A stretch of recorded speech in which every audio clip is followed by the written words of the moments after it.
Bueno, esto ocurrió un día 31 de octubre, me acuerdo bien porque era Día de Todos los Santos, era víspera de Todos los Santos. En la tarde, como es hora de las 3 de la tarde, ya la gente empezó a ir a los cementerios porque el día primero se llena mucho y el día 2 también se llena mucho de gente y no se puede andar dentro del cementerio. Así que va la gente un día antes. Me acuerdo que en aquella ocasión la gente del barrio se había ido toda junta en una micro para llegar al lugar donde estaban sus deudos en el cementerio. Nosotros como no teníamos vehículos ni tampoco nos juntábamos mucho con la gente del barrio, simplemente íbamos el día 2 en la tarde a poner flores. Pero me acuerdo que en aquella ocasión, bueno, mi mamá estaba haciendo aseo en la casa, estaba limpiando, ya habíamos terminado de almorzar, estaba lavando la loza. Y resulta que, bueno, estaba en eso cuando mi mamá me dice, oye, Francisco, dijo, ¿por qué no vas a comprarme pan? Mira que tu papá va a salir a las 4 y día y no tengo pan para darle 11. Entonces resulta que yo ya tomé en este caso la bolsa que teníamos en aquel tiempo y me fui con la plata a comprar pan. Recuerdo que no había nadie en la calle, solamente era el viento absoluto, así, ese viento que sale para los días de noviembre, un viento que como que se escucha en el aire, como con voces arriba en el cielo, como que canta, como que silba. Y resulta que yo cuando iba caminando por la calle Borgoño, que es donde vivía yo antiguamente, bueno, hice una cortada de calle para no seguir hasta abajo a Tomás Rodríguez, sino que doblé antes, pues doblé en la calle Lira. Me metí por calle Lira y salí a calle Garriga, que es la que baja hacia abajo. Ahí justo en esa esquina, entre Garriga y Manuel Rodríguez, me encontré con un sujeto que estaba tirado en el suelo. Esta persona estaba vestida de negro, con un traje muy limpio, tenía zapatos lustrosos, tenía una corbata negra y una camisa muy blanca. Me llamó mucho la atención, pero lo que pasa es que yo también en ese tiempo veía cómo la gente salía en este caso de las fuentes de soda que habían en la parte alta en aquel tiempo, salían borrachos y caían a veces botados en el suelo y ahí quedaban. Entonces yo, para mi parecer, pensé que era un hombre ebrio que había caído a lo mejor en ese rato ahí y estaba borracho.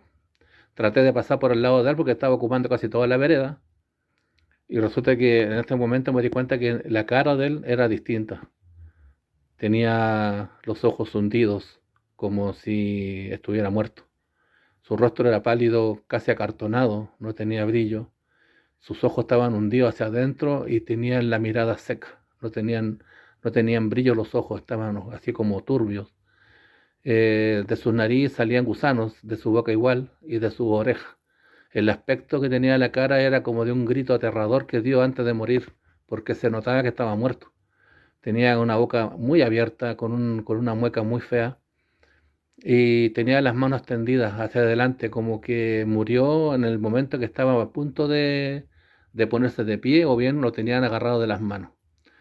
En ese lapso quedó así como congelado el personaje este y resulta que yo quedé también congelado en ese rato también, porque él, esta persona estaba con un rigor mortis, según lo que yo noto ahora en este tiempo, porque yo soy adulto ya y me doy cuenta de esas cosas.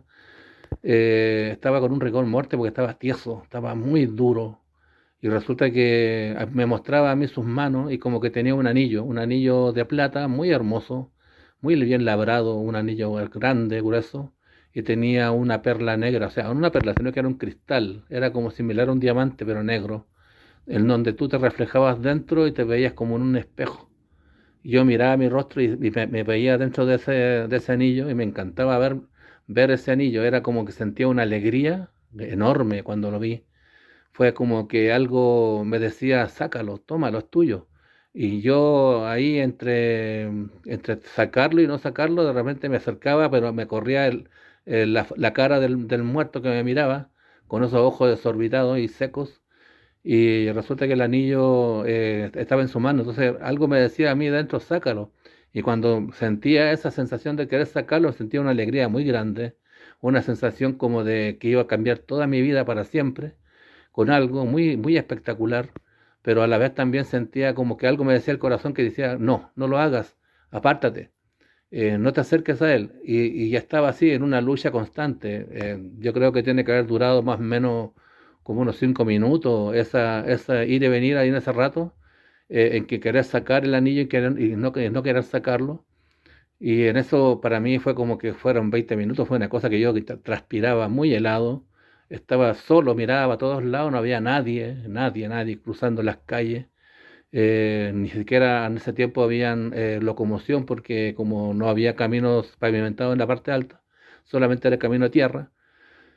Entonces, ¿qué pasó? Que esta persona que estaba tirada ahí me llamó mucho la atención. Me puse a pensar que posiblemente tenía algo ese anillo, quizás podría haber sido algo diabólico, porque algo me decía a mí que lo sacara, pero también a la vez me prohibía no hacerlo. Entonces, ¿qué pasó? Que yo en ese momento como que reaccioné y caminé hacia el almacén que quedaba a una casa más allá del lugar donde estaba tirado este hombre. Y le pregunté a don Armando, que era en este tiempo el que tenía ese almacén ahí, que si caso me podía ver quién era la persona que estaba tirada afuera. Entonces yo lo tomé la mano y lo saqué. Y el caballero fue a ver y no había nadie en el lugar. Yo le dije que aquí estaba una persona tirada, le dije yo, que tenía aspecto como de muerto, estaba con gusano en la boca y gusano en las orejas. Y el caballero me miró, se asustó y miraba a todos lados, no había nadie, miraba para todos lados donde había casas, así caminos, porque como era un cruce, se notaba el camino más abajo y las otras manzanas para abajo donde podían haber arrastrado a otra persona y no se veía nada. Al cabo de un rato nos fuimos de nuevo al almacén que estaba al lado de la casa, cerca de prácticamente de una casa más allá nomás. Y resulta que el caballero me dijo que tuviera cuidado, que igual cuánto se llama, no tuviera tanto tiempo por la calle hasta ahora, menos cuánto se llama, como hasta ahora de las 5 de la tarde, porque ya empiezan a llegar la oscuridad, pues empieza ya a llegar como la penumbra, porque se ocultaba temprano el sol en ese tiempo. Y resulta que, claro, pues, y más encima me asustó porque me dijo, mira, sé que más, ándate luego mejor, llévate el pan, dijo, ahí están tus cosas, cuánto más yo también voy a cerrar, dijo, porque ya no anda nadie, y ándate para tu casa antes que el muerto te siga, me dijo. Y yo como niño chico corrí, po.